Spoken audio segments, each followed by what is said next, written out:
Welcome. Before we begin, please dim the lights and settle in. It is time to step back into a world where shadows lived among the living. In the mid-19th century, death was not a stranger. It was a persistent neighbour, a quiet presence that sat at every dinner table and every bedside. The air was thick with the scent of coal smoke and damp earth. In London, life was vibrant, but the end was always remarkably close at hand. Hygiene was a luxury many could not afford. During this time, washing hands or cleaning water sources was often viewed as a purely optional inconvenience for many. The Grim Reaper had a very busy schedule, with cholera and typhus stalking the narrow alleys. The average life expectancy in some areas was shockingly low. Death became an industry, an art form, and a social ritual. It was a time of mourning that required specific costumes, jewellery, and even strange photographs. The city was a breeding ground for tragedy. To understand the Victorian obsession with death, we must first understand the environment that made it so inevitable. Time moved differently then. Every tick of the clock was a reminder that the transition from this world to the next was only a heartbeat away. The Victorians did not hide from grief. They wore it. They embraced the macabre as a way to process the constant loss that surrounded their lives. Tonight, we explore the bizarre and beautiful ways they chose to remember those they lost. Join me as we uncover the secrets of Victorian mourning. Photography was a new and expensive miracle. For most, having a portrait taken was a once-in-a-lifetime event, often occurring only after they had already passed. This was the era of post-mortem photography. Families would pose with their deceased loved ones, creating a final lasting image to keep in their homes. The goal was to make the deceased look alive, or at least at peace. It was a final act of love before the inevitable farewell took place. Hidden behind the subjects were often metal armatures and stands. These tools were used to hold the bodies in place during the long, grueling exposure times. Sometimes, artists would paint open eyes onto the finished photograph. This eerie detail was meant to restore a sense of life to the departed's cold gaze. To us, it may seem morbid or frightening, but for a grieving mother, this was the only way to hold on to the image of her child forever. These shadows of the dead were cherished mementos. They were kept in ornate cases, often hidden in pockets, or displayed proudly on the family mantelpiece. But photos were not the only way to carry the dead. Hair jewellery became a high fashion statement of the Victorian era, blending beauty with sorrow. Hair was seen as an incorruptible part of the person. By weaving it into jewellery, the living could physically carry a piece of their loved one. Queen Victoria herself popularised the use of Whitby jet.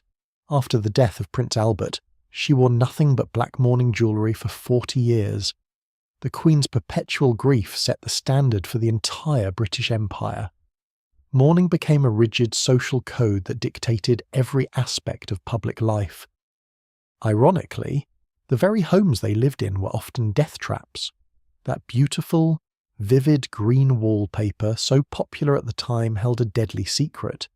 Shields green was made with arsenic. As the wallpaper dampened in the humid English air, it released toxic fumes that slowly poisoned the unsuspecting family. Fashion was also a culprit. Lead-based makeup and incredibly tight corsets caused fainting spells and long-term internal damage to women seeking the perfect silhouette. Microbiology was still in its infancy.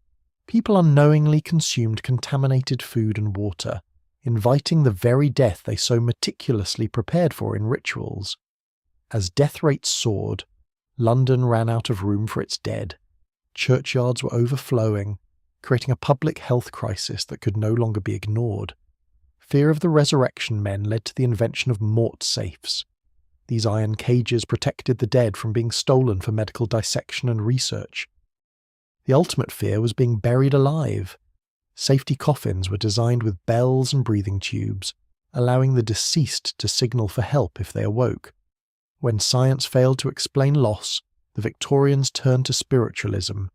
Seances and mediums became a popular way to seek closure and speak with spirits. The Victorian obsession wasn't madness, It was a profound response to the fragility of life. Now, blow out your candle and sleep well. Goodbye for now. Let us return to the start of our journey. Time, for the Victorians, was a precious commodity often cut short by the harshness of the era. The Industrial Revolution brought progress, but it also brought a smog that choked the lungs of the city, making health a constant, losing battle. In the shadow of these factories, the poor struggled to survive. Every family had felt the cold touch of loss, usually starting with their youngest members. Medical science was a gamble. Without antibiotics, a simple scratch could lead to a fatal infection, and doctors were often as feared as the diseases. Life was a fragile thread. This constant proximity to the end forced a cultural shift toward making death a grand, meaningful, and visible spectacle. Funeral processions were elaborate displays of wealth and status. Even the horses were dressed in mourning to show respect for the travelling soul. Public displays of grief were not just allowed, they were expected. A lack of proper mourning etiquette was seen as a grave social failing. The entire house would enter a state of stasis. Clocks were stopped at the moment of death, and mirrors were covered with dark cloths. This was done to prevent the spirit of the deceased from becoming trapped in the glass, or the living from seeing the ghost's reflection. They even collected their sorrow. These lacrimatory bottles held the tears of the grieving to be buried with the loved one or kept as a relic. Mourning fashion was a strict hierarchy. A widow was expected to wear full mourning clothes for at least 2 years after her husband's death. The veil served a double purpose. It shielded the widow's grief from public prying and signalled to others to treat her with solemnity. Death was even social. Printed cards were sent to friends and family to announce a passing, inviting them to join in the collective mourning. Every aspect of the home was touched by the ritual. It was a culture that refused to look away from the finality of existence. Rings were commissioned and given to close relatives. They were wearable mementos, ensuring the name of the dead was never far from the living's touch. Back in the studio, the post-mortem photos were being prepared. These images served as the only visual proof that a person had once existed. The boundary between life and death was blurred in these frames. The stillness of the camera captured a piece that the chaotic world could not. The silver surface of the daguerreotype acted like a mirror, reflecting the viewer's own face onto the image of the deceased, a chilling connection. If a photo was too expensive, hair was the answer. It was free, personal, and lasted forever, becoming the centerpiece of many memorial pieces. These elaborate hair wreaths were common. Entire family trees were sometimes constructed using the hair of various members, both living and dead. The emotion was real and raw. Behind every ritual was a person trying to make sense of a world where children often died before their parents. Sculpture also played its part. Graves were decorated with heavy symbolism, broken columns for a life cut short, or sleeping lambs for children. Each grave told a story. The Victorian cemetery was not just a place for the dead, but a park for the living to reflect and remember. Sunday strolls through cemeteries were common. It was a way to stay connected to the community of those who had gone before. They moved away from the terrifying imagery of earlier centuries. Instead of skulls, they chose symbols of sleep, rest, and hope for a reunion. Even at tea time, the dead were present. Death was integrated into the daily rhythm of the home, a guest that never quite left. Every living thing in the house acknowledged the loss. This shared silence created a unique atmosphere of domestic melancholy that defined the age. Children were taught to face death early. Sewing samplers in memory of lost brothers or sisters was a common educational task for young girls. The ghost story became a literary staple. In a world where the veil was thin, it was easy to believe that spirits still lingered in the corners. Literature reflected this reality. Authors like Dickens used the theme of death to highlight social injustice and the plight of the urban poor.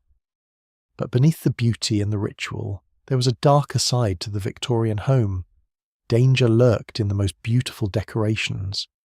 The obsession with vibrant colours led to the use of highly toxic chemicals. beauty often came at a price that was paid in health and life. Painters and factory workers were the first to fall ill. They handled the arsenic-rich pigments daily, unaware of the poison entering their systems. The air in these grand rooms was often lethal. The heat from gaslights caused the arsenic in the wallpaper to vaporize and fill the air. Doctors often misdiagnosed these cases as common illnesses. The source of the wasting disease was literally right in front of their eyes, on the walls. Kitchens were no safer. Copper pans and lead-glazed pottery leached poisons into every meal, contributing to the general state of ill health. Even candy was dangerous. Brightly coloured sweets were often dyed with lead or mercury, turning a treat into a silent, slow-acting killer for children. The pursuit of the perfect pale complexion led many to use cosmetics that slowly eroded their skin and poisoned their nervous systems over time. It was a cycle of beauty and decay. The more they tried to adorn their lives, the more they inadvertently invited the end into their homes. Finances were stretched to the limit. Families would often go into debt just to ensure their loved ones had a respectable send-off into the afterlife. This was the world they inhabited, a city of ghosts and the living, where every street corner held a reminder of what had been lost. Every second mattered. The Victorians were masters at capturing the fleeting moment, whether through a camera lens or a lock of woven hair. Miniatures were common. These small paintings allowed the living to carry the face of the dead close to their heart, tucked into a pocket. When the mourning period ended, the clothes were packed away, but the memory remained. These items became family heirlooms, passed down through generations. Life's fragility was a constant theme in their art, like a spider's web. It was beautiful but easily broken by the slightest breeze of misfortune. Even social accessories were adapted. A mourning fan was a subtle way to communicate one's status and grief while attending a social gathering. The post was filled with news of departure. The black border on the envelope warned the recipient of the sad news contained within before they even opened it. Night brought a different kind of anxiety. The fear of what happened to the body after burial was a very real concern for the Victorian public. Watchmen were hired to guard graves. This was a direct response to the rising demand for fresh cadavers by the city's many medical schools. The hunger for knowledge was insatiable. Surgeons and students needed bodies to study anatomy, and they were willing to pay high prices for them. Body snatchers, or resurrectionists, worked in the dead of night. They were skilled at removing a body without disturbing the grave too much. The public was horrified. The thought of their loved ones being dragged from their resting places led to a wave of defensive grave technology. Some used massive stone slabs. Others invested in mort safes, the iron cages we saw earlier, to lock the dead safely into the earth until they decayed. Then there was the fear of a premature burial. Many Victorians were terrified of waking up in the dark, trapped in a wooden box underground. Taphophobia, the fear of being buried alive, was a common anxiety. It was fueled by sensationalist news stories and a lack of clear medical death signs. The bells were meant to provide peace of mind. A cemetery watchman would theoretically hear the ring and dig up the unfortunate soul. However, there are no recorded cases of anyone actually being saved by a grave bell. They remained a silent testament to human anxiety and hope. As the physical world became more dangerous and uncertain, people looked for answers in the spiritual realm. The rise of spiritualism was meteoric. Seances became a form of evening entertainment. Mediums claimed they could bridge the gap between this world and the next, allowing for one last conversation. Table tipping and mysterious knocks were seen as proof of spirit presence. For many, it was a comforting way to deal with the trauma of loss. Spirit photography also became a trend.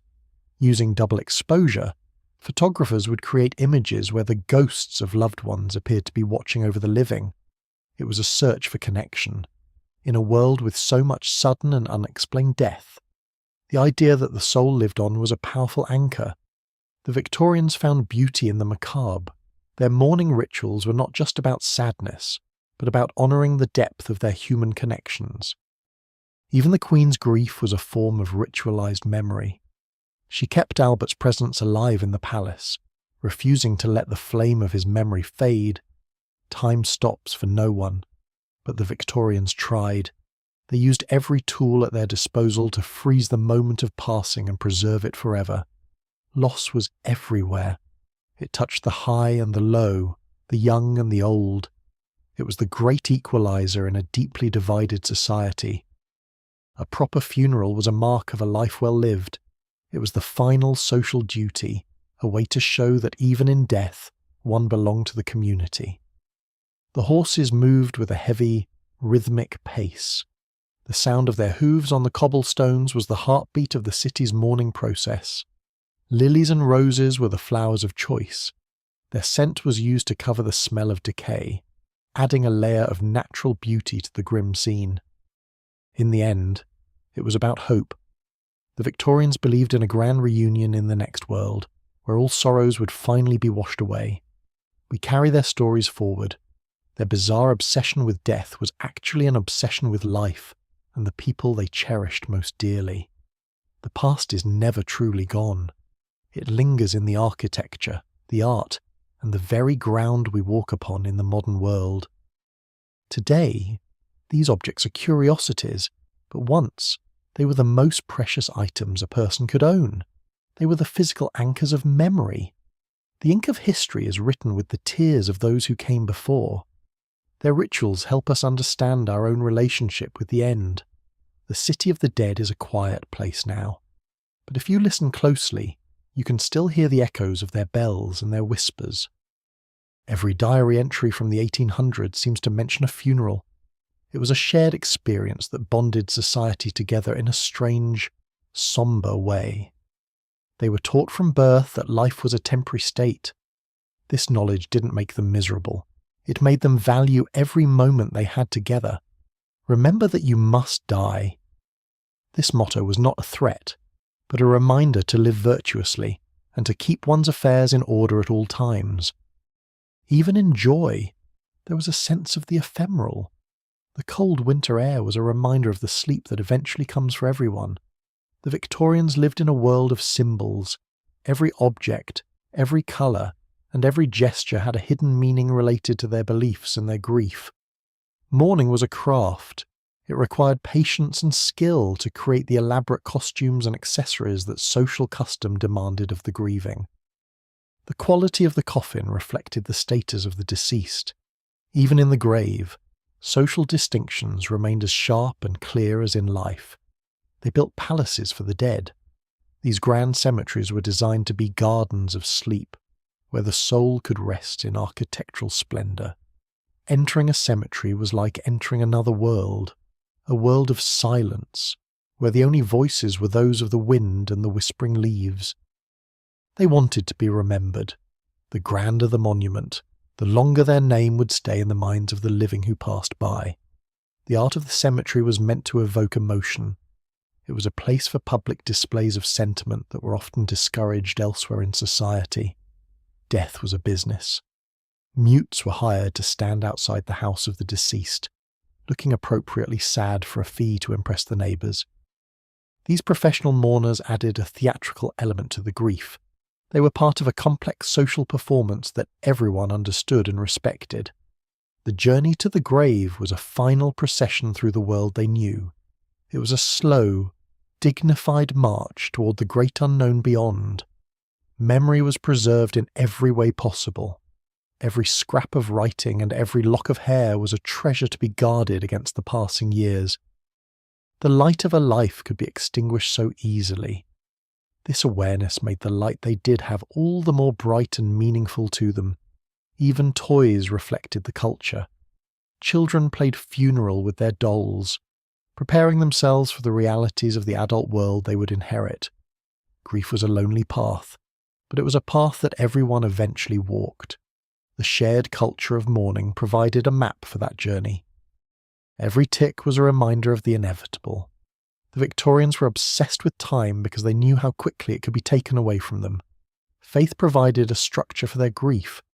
The church was the centre of life and death, offering the promise of a world without pain. They left their mark on the world. Their obsession with death was really a testament to how much they loved and valued their fellow human beings. Through the veil of time, we look back at them with wonder. Their rituals may seem strange, but their emotions are as familiar as our own. These great parks for the dead are still there. They are the lungs of the city, and a place where history and nature live in harmony. Life always finds a way, even in the places of the dead. There is a constant cycle of renewal and beauty that continues through the ages. We are all just shadows in the end, but the Victorians showed us that even a shadow can leave a lasting and beautiful impression on the world. The story of their obsession is the story of our humanity. It is a journey through the dark that leads us back to the light of today. They watched over their dead with an intensity we find hard to imagine. Every object was a way to keep a watchful eye on memory. Every day was a new beginning, and yet, for the Victorians, the past was always right behind them, woven into the fabric of their lives. The keys to the past are often found in the most unexpected places, in a lock of hair, a faded photo, or a heavy iron gate. The silence of a home after a loss was profound. The Victorians filled that silence with ritual and art to make it more bearable for them. Every bow, every button, and every stitch of clothing was a way to communicate their status and their sorrow to the world at large. The scale of their mourning was immense. It was a collective effort to honour the individual and to recognise the importance of every single soul. These photos are more than just images. They are physical relics. They hold the silver of the past and the light of a world long gone. They were fascinated by the exotic and the strange. This curiosity extended even to the nature of death and the possibility of a world beyond. They were searching for direction in a world that was changing too fast. Death was the only constant, the only thing they could truly rely upon. They found comfort in words. The formal language of mourning helped them to express the inexpressible and to find a way through their pain. Their history is preserved in these pages. We are just the latest readers of a story that has been told for generations in the dark. We are all just reflections of the past. The Victorian obsession with death is a mirror that shows us our own fears and our own hopes. The moon has watched over every mourning ritual. It is the silent witness to our history and to the ways we choose to remember. The chapter is closing, but the story continues. Every end is a new beginning, a chance to look at the world with fresh and clearer eyes. Time stops, but memory carries on. The Victorians understood this better than anyone, making it the central theme of their elaborate and strange rituals. The warmth of life is fleeting. This realization drove them to create a culture that honoured the memory of the light, even in the cold ash. It was a tactile grief. They needed to touch, to hold, and to wear their memories to keep them from fading into the mist of time. The night ends, and the world wakes up, but for the Victorians, the night was always just a breath away, waiting in the shadows of the city. They packed their sorrow away, but it was never forgotten. It became part of their identity, a quiet strength that helped them face the future. Nature reclaims all. The grand monuments of the Victorians are being slowly softened by time, turning a place of sorrow into a place of peace. They used contrast to highlight their grief. The black of mourning was a stark reminder of the absence of the light that had once been there. Life goes on. The breeze of the present moment blows through the halls of the past, carrying the stories of those who came before to us. They kept their secrets close. Every piece of jewellery was a private world, a small sanctuary for the soul of the person they had loved. They lived in a world of ghosts. To the Victorians, the dead were not gone. They were just on the other side of a very thin curtain. They were explorers of the soul. Their obsession with death was a search for meaning in a world that often seemed cruel and random to them. Even their tears were ritualized. Every aspect of their life was a way to process the constant loss that was the reality of their time. The party ends for everyone, but the Victorians made sure that the departure was as grand and as memorable as the life that had preceded it. We lock the past away, but we never truly leave it. The echoes of their mourning still ring in our ears if we are willing to listen. The world has changed, but our hearts remain the same. We still struggle with the same questions and the same fears as the Victorians once did.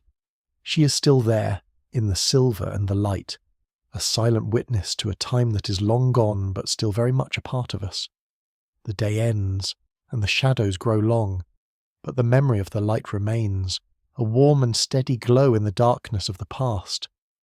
They found beauty in the sad and the macabre. This aesthetic was a way to make their grief more beautiful and more bearable for them. Everything decays in the end, but the stories they told and the rituals they created still speak to us through the dust and the years. The balance of life and death was always on their minds. This coin was a reminder that both are just sides of the same human experience. They were travellers on a bridge between worlds. Their obsession with death was their way of making sure the bridge was strong and well lit. They wore their hearts on their sleeves, literally. Their clothing was a public statement of their private sorrow, a bridge between their worlds. The light remains, even in the darkness of the past. There is a steady glow that helps us to find our way through the history. The gate is shut, but the world inside is still there, waiting for someone to come and tell the stories of those who rest within. We look at them with curiosity now, but once, these were the most sacred and important items in a person's life and world. They were masters of the small and the personal. Every piece of jewellery was a tiny monument to a life that had once been lived. The rain washes away the dust, but the memory remains. The Victorians knew that their rituals were a way to keep the past from fading. They used symbols of life to honour the dead. This rose is a reminder that even in the midst of sorrow, there is beauty and hope. They valued their time together. The constant presence of death made their moments of joy and connection all the more precious and meaningful. A piece of the person remains, a physical link to a world that is long gone but still very much a part of our own today. They were a people on the move, but they always looked back. Their obsession with death was their way of making sure no one was forgotten. They found their way through the dark with ritual and art. Their obsession was not a madness, but a deeply human response to the world. They used words to bridge the gap. The formal language of mourning helped them to find a way through their pain and to honour their lost. The silence was a form of respect. They were comfortable with the quiet of mourning, finding a strength in the shared experience of loss and grief. The gate is shut, but the stories are still there, waiting for someone to come and listen to the echoes of the past and the dead. We look at them with wonder now, but once, these were the most important items in a person's world, the anchors of their memory and heart. They were artists of sorrow. Every piece of jewellery was a way to make their grief more beautiful and more bearable for them to carry. The world of the dead was a place of mystery and wonder. The Victorians were not afraid to explore its depths with their art and rituals. Life and death are always intertwined. This lily is a symbol of the hope and the beauty that remain even in the midst of loss. Everything turns to dust in the end, but the stories they told and the rituals they created still speak to us through the years and the dust. Time is the enemy they try to defeat with their rituals. Every object was a way to freeze the moment and to keep the past alive. They were a people obsessed with memory. Every ritual and every object was a way to make sure that no one was ever forgotten by time. They found their way through the dark with beauty and art. Their obsession was their way of making sense of a world that was often cruel. Their clothing was a public statement of private sorrow, a way to bridge the gap between the world of the living and the world of the dead. The light remains. Even in the darkness of history, there is a steady glow that helps us to understand our own relationship with the past. The gate is shut, but the world inside is still there, waiting for someone to come and tell the stories of those who rest within the stone. The world has changed, but we are still the same. We still struggle with the same questions about life and death as the Victorians once did. They are still there, in the silver and the light, a silent witness to a time that is long gone but still very much a part of us. The day ends, and the shadows grow long, but the memory of the light remains, a warm and steady glow in the darkness of the past world. They found beauty in every small detail. This aesthetic was their way of making their grief more beautiful and more bearable for them to carry daily. Everything decays, but the spirit remains. The stories they told and the rituals they created still speak to us through the years and the dust.